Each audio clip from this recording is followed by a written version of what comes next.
जनादेश कांग्रेस के खिलाफ। कांग्रेस की संख्या आधी रह गई। अलग अलग क्षेत्रों में अलग अलग ढंग से लोगों ने अपनी राय प्रकट की है। अब सब अगर इकट्ठे आ रहे हैं और कांग्रेस का समर्थन प्राप्त कर रहे हैं और कांग्रेस समर्थन देने को तैयार है, फैसला कर सकते हैं कि भाई हमने एक दूसरे को गाली दी होगी, मगर चलो छोड़ो, आज तो सबको मिलकर बीजेपी को गाली देना है। अगर ये सामूहिक निर्णय है, मुझे कुछ कहना नहीं है। हम तो प्रतिपक्ष में बैठने के लिए तैयार हैं। जब मैं राजनीति में आया, मैंने कभी सोचा भी नहीं था कि मैं एमपी बनूं। और ये राजनीति, जिस तरह की राजनीति चल रही है, मुझे रास नहीं आती। मैं छोड़ना चाहता हूं, मगर राजनीति मुझे नहीं छोड़ती।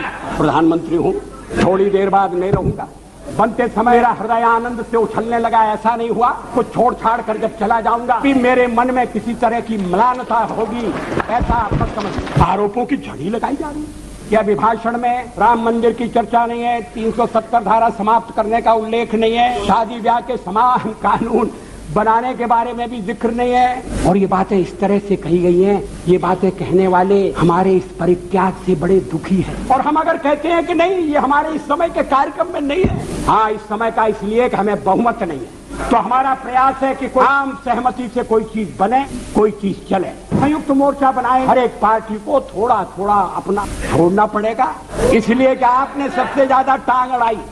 As if it was our solemn obligation to keep him in power. This is what we have been trying to find out from yesterday. If the majority of the members are not supporting you, is it the fault of the members? The members who are not supporting. I have got my own perception. I have got my own policies and programs. He is all the time accusing others as if we are entering into some combination. Does that justify him to remain in power without having the majority? कल से मैं आलोचना सुन रहा हूँ और जरा सी आलोचना इनसे सहन नहीं हो रही। अगर मतदाता ने किसी एक दल को स्पष्ट बहुमत नहीं दिया तो क्या मेरा दोष है?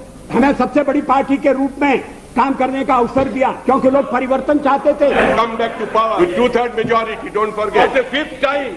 जो दल अलग अलग चुनाव लड़े थे, एक दूसरे के विरुद्ध चुनाव लड़े थे, साथ आने के बाद ये कह रहे हैं कि मैंडेट मिला है बीजेपी के खिलाफ।